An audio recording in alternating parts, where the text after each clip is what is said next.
আমি কিন্তু এই মুহূর্তে দাঁড়িয়ে রয়েছি একটি পলিনেট হাউসের সামনে।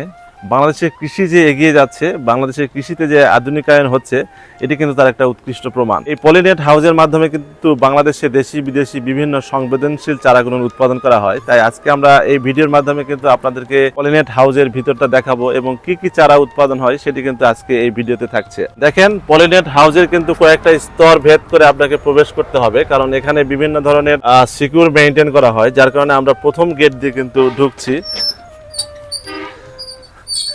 আমরা কিন্তু প্রথম গেট দিয়ে ভিতরে ঢুক, দ্বিতীয় গেটে কিন্তু আমরা যাব। কিন্তু এখন এই গেট পার হতে গেলে কিন্তু নিজেকে আমাদের জীবাণুমুক্ত করতে হবে, যার বিভিন্ন জাম বা বিভিন্ন রোগ বালাই যেন মানুষের শরীরের সাথে চারাতে না ছড়িয়ে পড়ে, সেই জন্য কিন্তু রয়েছে দ্বিতীয় স্তরের গেট। এখন ভিতরে আসুন।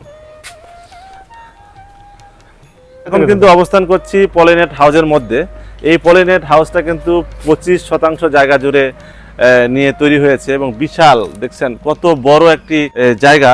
এখানে কিন্তু দেশি বিদেশি বিভিন্ন চারা উৎপাদন, এটার যে আধুনিক সিস্টেম এবং দেখতে পাচ্ছেন পুরো সিস্টেমটা কিন্তু আধুনিক, এবং এই ঘরের মাধ্যমে কিন্তু এখানকার তাপমাত্রা নিয়ন্ত্রণ করা হয়, যার ফলে কিন্তু বাংলাদেশের মাটিতে বিদেশি চারাগুলো সহজে জন্মে।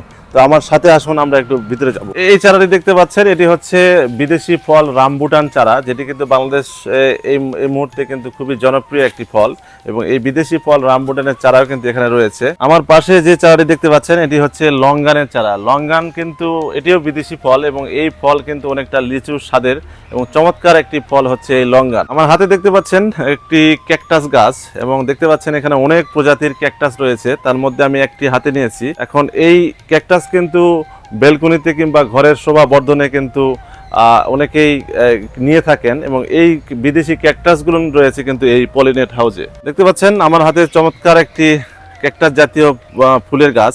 এই গাছটা কিন্তু এই পলিনেট হাউসে উৎপাদন করা হয়েছে। এগুলো কিন্তু মানুষ বাসা বাড়িতে শোভা বর্ধনের জন্য রাখে, এবং সেই বিভিন্ন প্রজাতির কিন্তু গাছ কিন্তু এই পলিনেট হাউসে রয়েছে। বর্তমান সময়ে চারার সিজন শেষ হওয়ার কারণে এখন এই পলিনেট হাউসটা অধিকাংশ ফাঁকা রয়েছে। তবে এই পলিনেট হাউসেই কিন্তু তৈরি হয় বাংলাদেশের বিভিন্ন দেশি বিদেশি চারা। আর বাংলাদেশের কৃষি যে এগিয়ে যাচ্ছে, কৃষি যে সমৃদ্ধ হচ্ছে এবং আধুনিক হচ্ছে, সেটি কিন্তু তার একটি উৎকৃষ্ট প্রমাণ। তো আজকে বিদায় নিচ্ছি, সবাই ভালো থাকবেন, সুস্থ থাকবেন, আল্লাহ হাফেজ।